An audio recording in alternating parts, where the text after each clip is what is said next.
Bismillah ar-Rahman ar-Rahim. Nous allons voir maintenant quelques exercices corrigés sur les fichiers.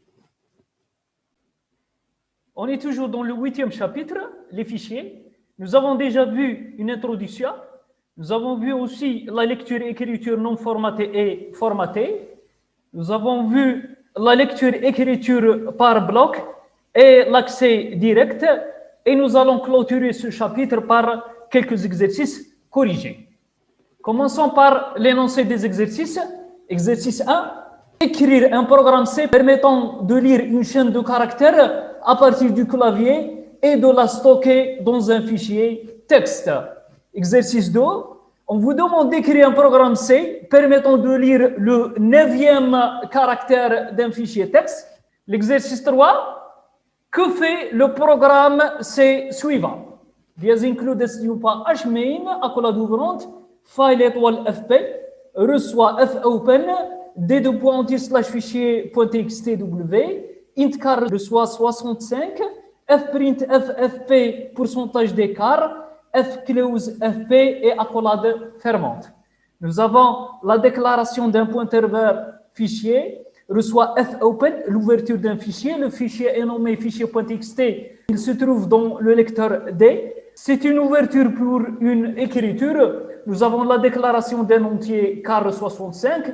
Fprint F permettant l'écriture formatée dans un fichier texte.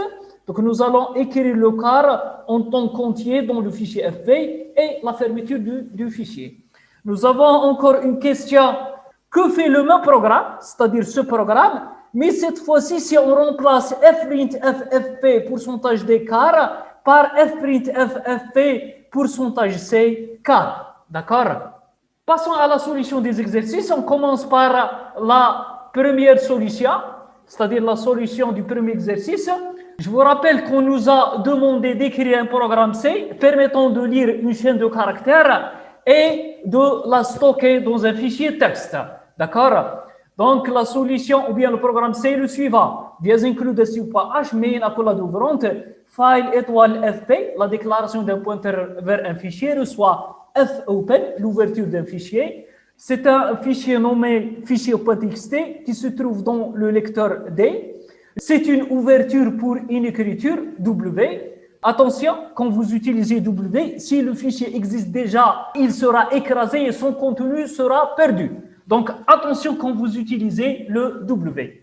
Nous avons ici la déclaration d'une chaîne de caractères, char ch20. La variable ch peut recevoir une chaîne de caractères de taille maximale 19. Pourquoi je dis 19? Parce que nous avons aussi, en plus de la chaîne de caractères, nous avons anti/0 qui indique la fin de la chaîne de caractères. D'accord?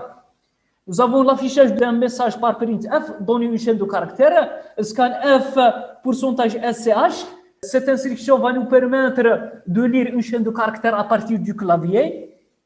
Nous avons ce commentaire, stockage de la chaîne de caractères dans le fichier. Nous avons l'instruction ou bien la fonction fputS qui permet de stocker une chaîne de caractères dans un fichier texte. C'est un stockage non formaté d'une chaîne de caractères. Donc nous avons mis ici fputS, chfp. fputS permet de stocker la chaîne de caractères ch déjà lue à partir du clavier. Elle va nous permettre de la stocker dans le fichier fp. Bien sûr, le pointeur fp correspond au fichier .txt qui se trouve dans le lecteur D. Après le stockage de la chaîne de caractères lue à partir du clavier, la stocker dans le fichier fp correspondant à fichier.txt, nous allons bien sûr fermer notre fichier par fclose fp. D'accord?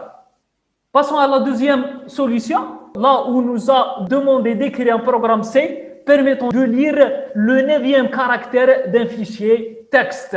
D'accord? La solution est la suivante. Dias includes yupa hmain accolade ouvrante file étoile fp, la déclaration d'un pointeur vers un fichier reçoit fopen, l'ouverture d'un fichier. Voici le chemin du fichier d2.anti/fichier.txt. Bon, j'utilise chaque fois le même nom, fichier.txt. Bien sûr, vous pouvez utiliser un autre nom, vous pouvez utiliser un autre chemin. L'ouverture de ce fichier, c'est pour une lecture. C'est pourquoi j'utilise R. D'accord? Nous avons char C, la déclaration d'une variable type caractère, Et voici la fonction fseek qui permet l'accès direct dans un fichier. Donc, fseek possède 4 paramètres. Le premier, c'est un pointeur vers un fichier. Nous avons utilisé ici fp qui pointe vers fichier.txt. D'accord? Le deuxième paramètre indique le nombre d'octets après lequel on doit se placer. D'accord? Nous avons mis ici 8 fois size of char. Size of char, c'est 1 parce qu'un caractère occupe un octet. Donc, 8 fois 1, c'est 8. J'aurais pu mettre directement ici 8. C'est-à-dire, on va se positionner après le 8e caractère, donc juste avant le 9e caractère. D'accord? Si ce paramètre égale à 0, ça veut dire qu'on va lire le premier caractère. Donc, 8, c'est-à-dire qu'on va se placer après les 8 caractères, c'est-à-dire qu'on va lire le 9e caractère. Pour le 4e paramètre, nous avons mis 0. 0, ça veut dire que le déplacement se fait à partir du début du fichier. D'accord? Je vous rappelle que fseek permet un accès direct dans un fichier.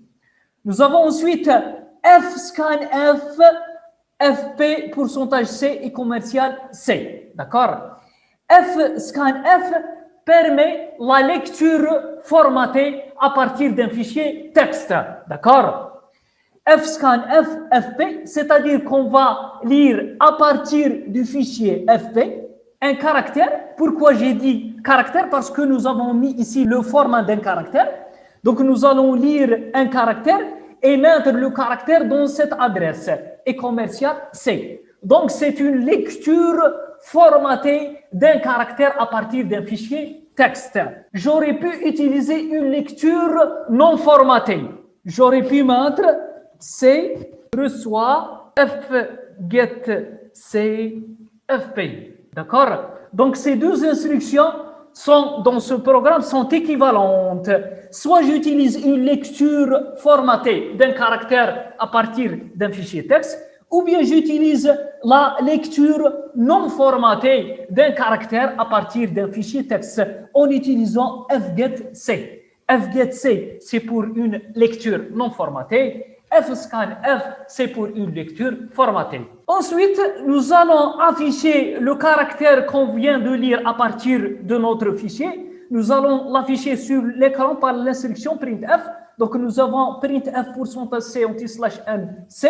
On affiche notre caractère sur l'écran. Et enfin, on doit fermer notre fichier par fclose fp. D'accord? Passons maintenant à la troisième solution, là où on nous a demandé le résultat d'affichage d'un programme C. Juste pour expliquer, je dois revenir à l'énoncé de l'exercice 3. Donc, voici l'énoncé de l'exercice. Que fait le programme C suivant? Dias inclusion.h main, file étoile fp, la déclaration d'un pointeur vers fichier, reçoit fopen des deux points slash fichier.txt w. C'est une ouverture pour une écriture. Attention, lorsque vous utilisez w, si le fichier existe déjà, il sera écrasé. Nous avons ensuite la déclaration d'un entier, int_char reçoit 65. Nous avons ensuite fprintf, c'est l'écriture formatée d'un caractère dans un fichier texte. fprintf, fp, %d, car. C'est-à-dire que je vais écrire dans le fichier pointé par fp la valeur de la variable car en tant qu'entier. Le %d, c'est un format d'entier. Donc, dans le fichier fp, nous allons écrire la valeur 65. Donc, c'est cette valeur qui sera écrite dans le fichier texte. Si vous allez ouvrir ce fichier, vous allez trouver 65. D'accord? Maintenant, si on remplace cette instruction, fprintf, fp, %d, car, par fprintf, fp, %c, car, c'est-à-dire que nous allons remplacer ce %d par %c. Cela veut dire que nous allons écrire la valeur de la variable car dans le fichier fp, mais cette fois-ci en tant que caractère. C'est-à-dire avec cette instruction, nous allons écrire le caractère A dans le fichier.txt. D'accord? Donc la solution de l'exercice 3 est la suivante. Le programme stocke l'entier 65 dans le fichier. Dans le deuxième cas, le programme va stocker le caractère A Bien sûr, sans guillemets double, il va stocker le caractère A dans le fichier. D'accord? La prochaine fois, Inch'Allah, nous allons entamer un nouveau chapitre, les listes chaînées. À la prochaine, Inch'Allah.